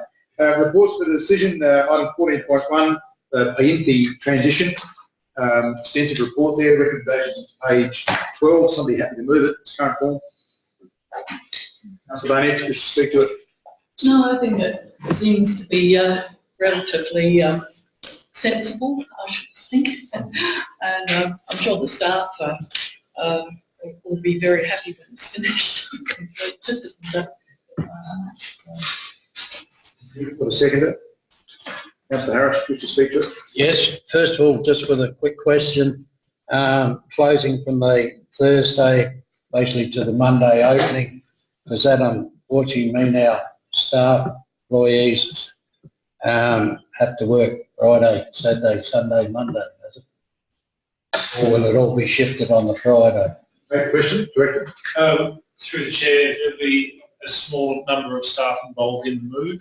The other staff affected by the shutdown will take annual leave or a combination of flexing employment for those days. Right. Thank you. So just to finish then, I think it's very good that we're about there and about to move and go, and I've actually seen now the plans, and I'm going to discuss it Monday night of what's going to happen to the old library and buildings and how many classrooms are going to fit in it. It's all amazing, certainly for the outside. But I think I was concerned the staff might have been going to do those 4 days and then open as normal on Monday. So that taking that away, I just hope people do the right thing, we get it done good, get it done safe, and go into a big future.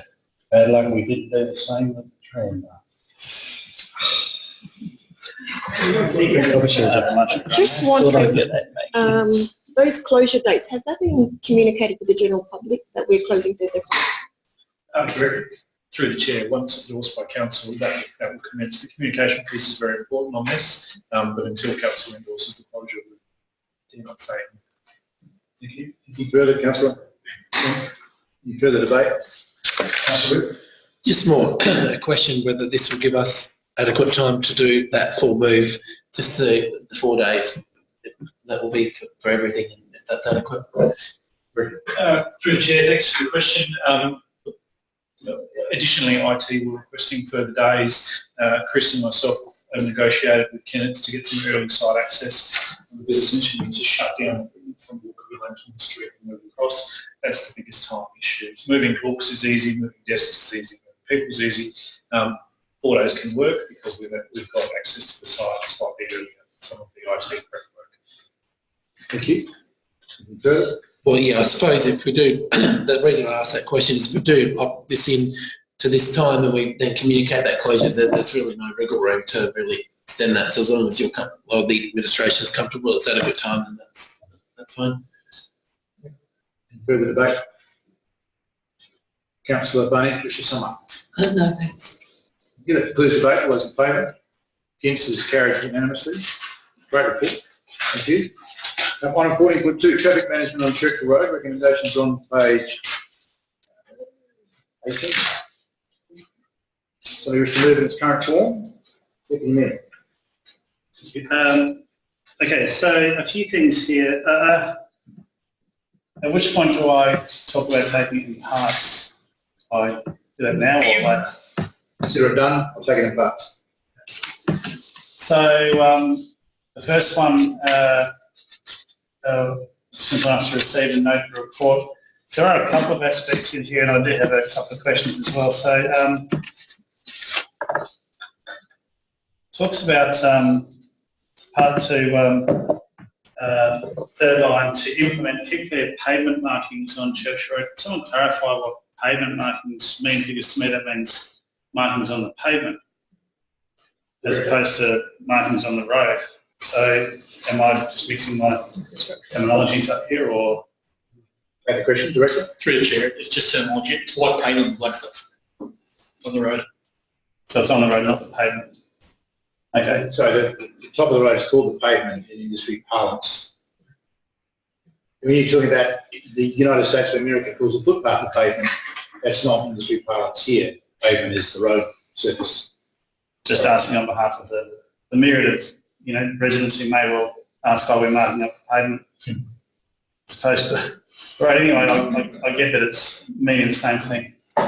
Having a look through the report, I think it was a useful report, and it identified a couple of traditional solutions to the problem, but I don't know whether the intention of the original motion is still clear, 'cause it still refers to the problem relating specifically to right-hand turns, where the intention of the motion is to talk about the problem getting out onto Churchill Road, whether it be a left-hand turn or a right-hand turn. I notice that's still specified in there that the issue is to do with right-hand turns, so I just want to make that point of clarification. Second thing that I would like to say regarding the report was that there are a couple of, as I said, traditional answers to these sorts of problems, but the one that excited me a little bit more was the, I guess, more non-traditional suggestion. That was the pedestrian activated crossing and using sensors to trigger that. To me, that sounds like we're on the way to some clever thinking about how we can utilise the technology push that we're driving through our council and be a little bit smarter about how we do things. Whether it's going to achieve the outcome that we want or not, it's difficult to predict without doing it. But I do endorse the team who carried out the investigation, and I like their lateral thinking, and we should consider more of those sorts of solutions as opposed to the traditional solutions. The thing I've got a little bit of a concern with is that there's a series of recommendations in the report. Where have you gone? Bear with me. Series of recommendations in their report. However, the final recommendations by council is only to implement the keep clear pavement markings that's silent on what we're going to do with the other good work, particularly the interesting stuff. So to me, this is reading that we're going to do the keep clear stuff, southern end of Churchill Road, which may alleviate and address some problems there, doesn't address the rest of Churchill Road, which is a growing concern. And the report, the recommendations kind of suggest that we're not going to do anything else here, that the good work and the investigation, the other recommendations will just sit, fall away and be lost as an opportunity. So I don't know what to do about that. And that's one of the reasons why I'm not so sure about moving the second part of this motion. You move both, Councillor. Oh, sorry. You just wish to move part one. I'll do that, but normally moves everything. Sorry, yeah. Ask for parts and then you can choose to vote how you want. Yeah, okay, no. Sorry for that. So just can you clarify to the chair what you're doing, moving part one or part one and part two? I am moving part one and two. Okay. Yeah. Karen, you've probably got 1 minute left if you need it. But I don't think we'll be voting in favour of part two if we're going to voting on in the parts, because I don't think that the report and the outcomes of the report are reflected in what we're going to do. So I'm not happy with the outcome. I think we're wasting the opportunity because we're not addressing anything beyond half a dozen streets at the southern end of Churchill Road and the rest of Churchill Road all the way through to us Bunnings. Nothing's going to happen, nothing's going to change. So I won't be voting in favour of part two. But I do thank the team for initiating the report, and I would like to work out whether we can go back and revisit what we might do to pick up on some of the other good ideas in the report. Thank you. Have a second there. Councillor Barnett? Yes. Yeah, I think it was a good report from the point of view of, coming up with some solutions, and it seemed to me that the one in part two, to keep clear, I actually would be in favour of doing that, because I see it as actually seem to be, it's doing something. Apparently we can do it, and hopefully do it fairly quickly if we do hopefully pass part two, and then the level of the residents can actually see quite clearly that we're trying to do something, and I would say that then we can give it a length of time, to see is it working, is it satisfying some of the issues. And if not, well, I hope there will be a review at some stage. So I think I'd like to get some indication from Deputy about that, if it's not just going to be the end of it, that they paint the lines clear, keep clear on the road, and then that's the end of it, that there would be some other notion of reviewing it to see whether it's actually working. So I'll be happy with that part. And the other thing which sort of still, I suppose that the government still doesn't really know what it's going to do about the open crossing thing, because that will affect us quite greatly on the councils on either side of that particular part, Torrance Road and the crossing. So I don't know whether our staff can start getting into some discussions with them and just seeing what time frame, do we have to wait till the next election or not? They did promise that I think it was going to, something was going to be done, but nobody seems to know what it is. I don't know if it's a bridge, if it's just making it a smoother crossover or what. So I'd like some follow-up on that part of things too. And like Councillor, I think there are other things in there that we should be keeping, not just be satisfied with the keep clear and a watchful eye on some of the other things that might have an interest in. Okay, thank you. Further speakers, Councillor Backer and then Ruth.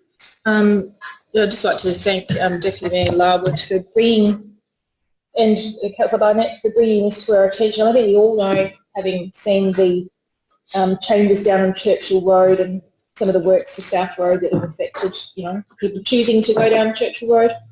But certainly, again, safety and amenity.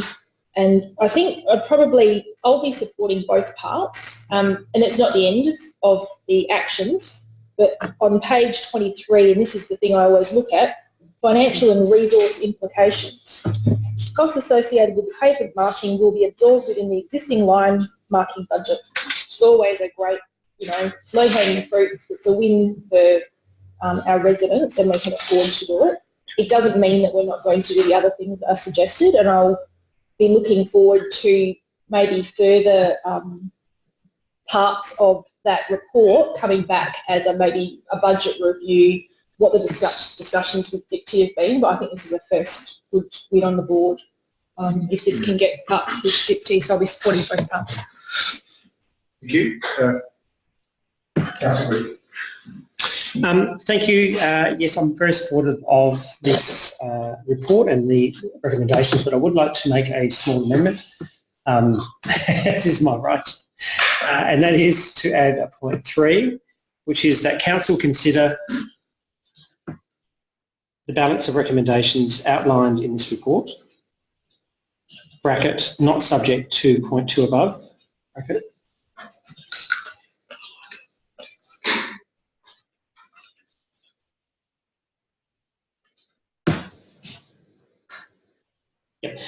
Close bracket. Part 2, not pointed. As part of the overall traffic management strategy being developed. So what I want to do by this is actually say there's a whole lot of good stuff in here. How can we flip it over to the broader traffic management work that we've been working on for some time, and will be coming back to us, I think, in September from memory. So how can we consider all the other bits to make sure they're not lost, picking up Deputy Mayor's points from earlier. Thank you. That's your amendment, your amendment there. Is you happy with that wording? You're talking about the citywide traffic study. So I'm just checking against what I've written here. Yes, citywide traffic study. Thank you. Thank you, Director. That's clear what that means to you. I have seek permission from the mover second to incorporate. I never did incorporate the amendment. Happy to. Yep. Happy to. Councillor Fantastic. Leave the meeting. Otherwise, have to incorporate. Against that, it doesn't incorporate, it becomes the motion. Part of the motion. Councillor Group, anything further is great. No. Any further speakers to the motion? Councillor. Yeah, I'll be supporting all 3 parts of this. I think it's point 2 is a good space to start, and I'd like to see some further progression on other recommendations in the report in the long term, but support all three because I just want to get it going and at least get some, as being pointed out before, some wins on the board as well. And I think it's a good start, and I'd like to see some further progression in the long term. Thank you. Councillor. I also agree with point 2 in that it's something that our community members can see. It's immediate, so we can see that, and I think it's we can implement that pretty much soon, immediately. But I also think that as a smart city, we should be looking more towards the technology and how we can incorporate that into our city. So thank you for the part B. I hope we can explore other options as well. Just for my part, I'm intrigued by the Keep Clear pavement markings I've mentioned before. I've asked in the previous process for DITI's permission through the staff to do such, and they declined. I understand that those discussions have started and they are of a mind to allow it, so hopefully it will just build up over time to the point they say we should do something rather than nothing. But I'm particularly excited about these sensors in the side streets activating pedestrian crossings, because I hadn't seen that idea before, and I'm interested in finding out more about it through the staff coming back with part 3. I think it's a good addition as to whether they actually will allow that, and if so, what is the cost per pedestrian crossing or per street adjacent to? Because we've got a few pedestrian crossings around.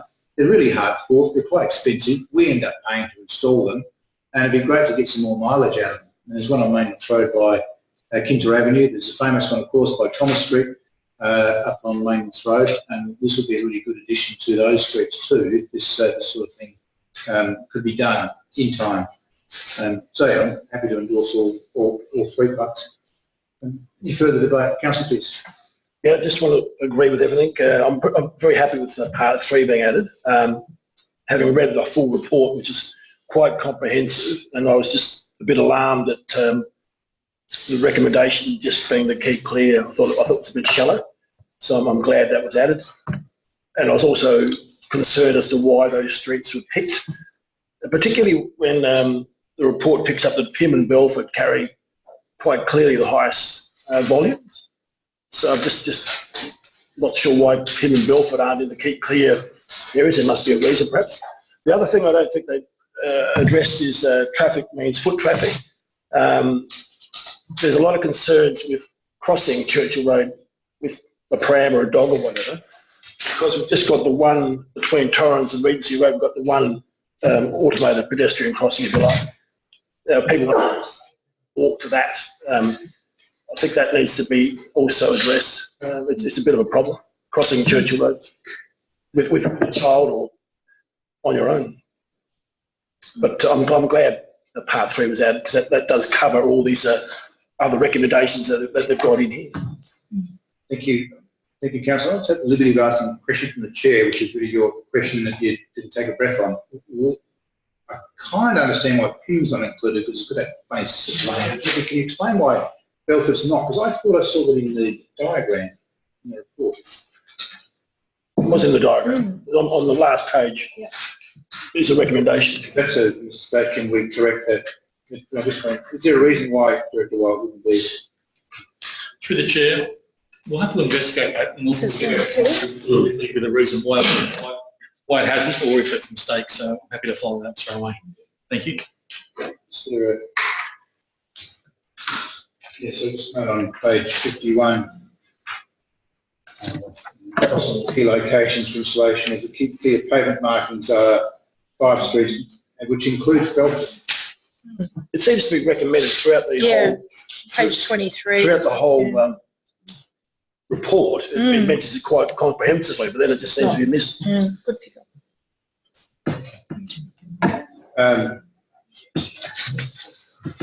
I'm just cognizant. It's not included in this report, then it may not happen without it coming back to council. So it might be good to either include it or to add on to part 2 within jobs and deliver a secondary and all at the end of Avenue Road. Other streets as recommended in the report. Just in case there is an error. It seems to me that there is an error. I haven't picked it up. Thank you, Councillor Pearce. Just wait for the Director Assistant to Chair, if I may. Recommendation number 2. It lists the streets. It lists Boyle Street. That's meant to be Bedford Street. You apologise for that.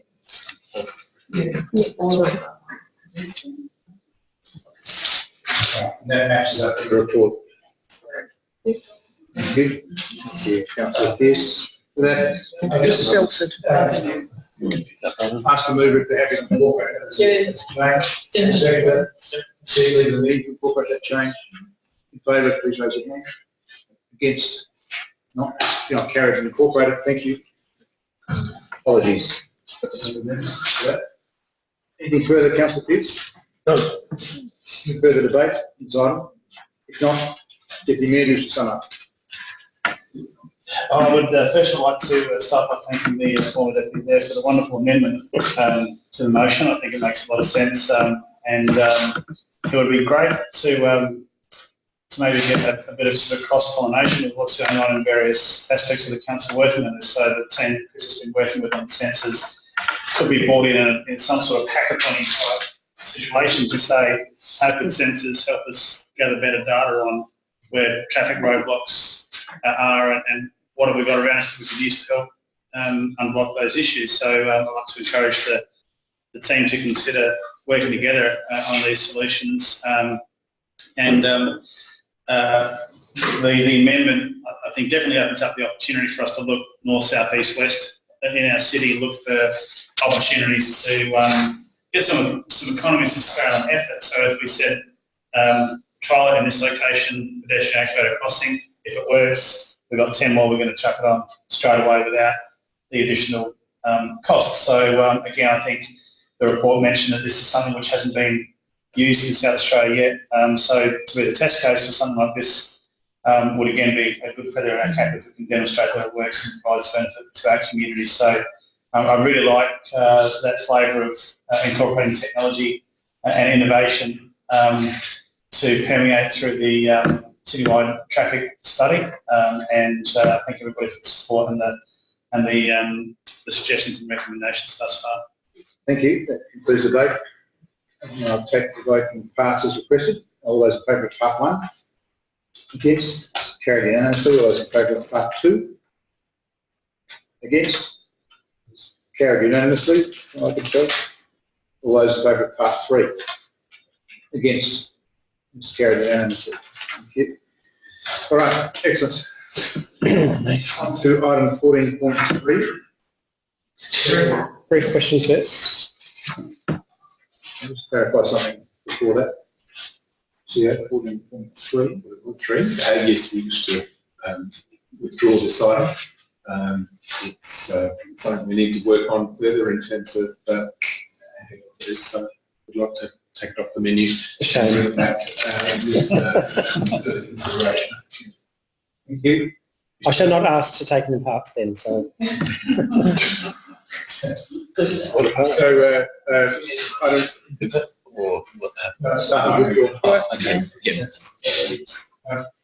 then we move on to item 14.4, draft submission of local government costs and efficiencies by the South Australian Productivity Committee, page 125. We wish to move in its current form. Deputy Mayor?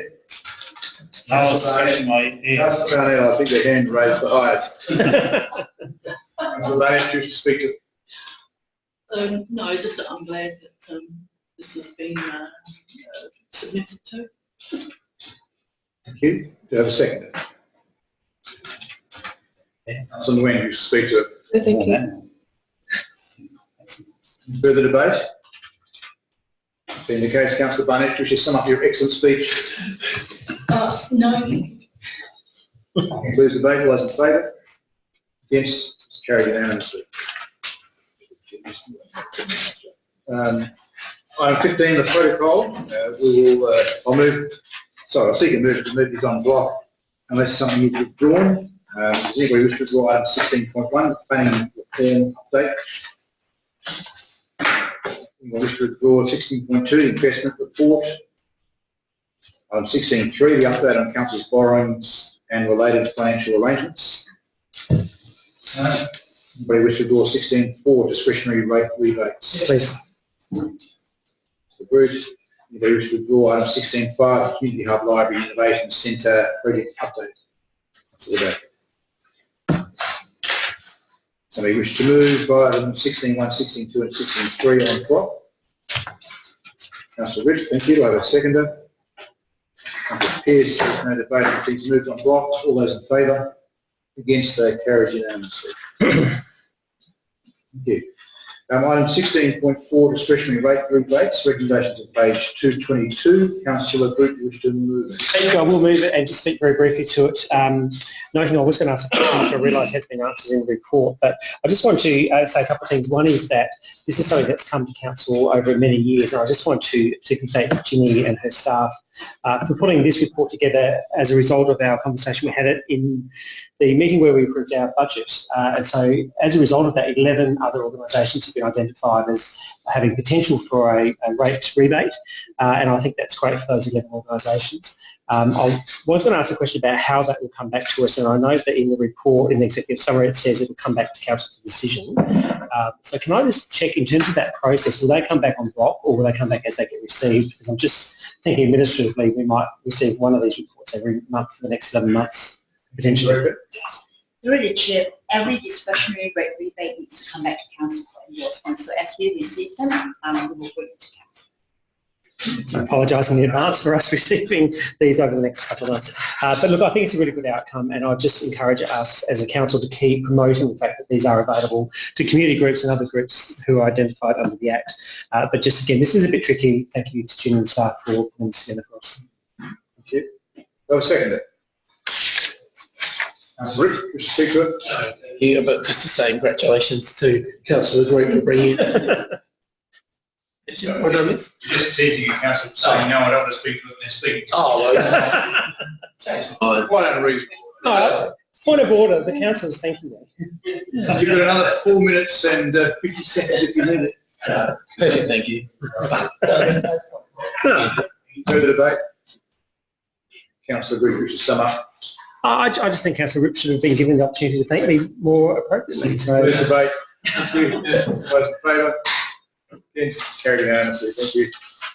Item 16.5, the Community Hub Library Innovation Centre project update. Councillor Debate, are you happy to move it? I am happy to move it. Speak to us. Yeah, look, just briefly, look, I appreciate these reports coming back to council. Not all attend, though, not participate in the PEG meetings. And certainly I've tried to get to a few, but just due to work commitments, I haven't been able to get to as many as I'd like. It's really just the report sort of highlighting a few things. Obviously, we're getting to crunch time now in regards to some of the finishing touches and managing our cash flow and that kind of thing. Look, I just wanted to draw attention to the building signage. I understand that's come to the PEG a couple of times. It's kind of a critical thing as part of the whole building design. And part of it, I guess, was being noticeable. And I noted on page 234 that the options that the architects came back with were not supported by PEG, because again, it didn't stand out or wasn't what was asked for. I'm just wondering when that's actually going to come back to council, either for decision or to PEG for decision, because I think it's going to be important. Question through the chair. Come to full council for decision. Right. Yeah. Through the chair, the short answer to that is as quick as it can be redesigned. This is, I think, option 5 and 6 that were presented to PEG. We've given feedback based on PEG's advice last week. The design team are looking at options. We're also looking at ideas / quotes outside of the design team to see whether or not a different provider could be offered the opportunity to provide a sign. There is a potential that the sign won't be there for day one. Just might as well put that out there now. There's a process. There'll be a development application. Signage was specifically excluded, so it can't be a variation to the original development application. So there's a process to involve our council assessment panel. There are once a month meeting before things can get installed in the ground. It's not definite that it won't be installed in the ground. Windows can go in. We talked about that at the PEG meeting. Windows can go in here and now. The location has some consensus, which through PEG it does. It's just subject to that design approval, manufacture and install which could go beyond that date, bearing in mind with that. We also need to be careful around, there's an SA, Metropolitan Fire Services review of the building 2 weeks prior to the handover date, where it can't appear that any works are ongoing. So I'll be before that, or delay. Thank you. Councillor Baker, anything further? Yeah, just a couple of quick questions on the status of the leasing. So obviously, council has envisaged that this project is to be, I guess, activated by third parties. We've got in the Institute building of having a cafe or a restaurant or something and a corporate tenant. What's the status on the lease arrangements for that? Through the chair, we're still negotiating for a retail tenant in the ground floor area and a commercial office tenant in the top floor area. We have people that we are negotiating with. We have the price. There is just, we have the rental income that we're wanting. It's just that, particularly for the top floor tenancy, there is fit out costs. So we're working through those issues. We haven't got anybody that we can actually sign at this moment, but we are working with Collie, and we're actually working with colliers to look at other people beyond that. Okay, and can I have one more question through the chair? What would be the resource implications to the budget if we don't get that within the first 6 months of leasing? The resource implications are that we have budgeted for the tenancies to be in place in the first part of next financial year. So if we get them this financial year, we're ahead of time, we're ahead of money.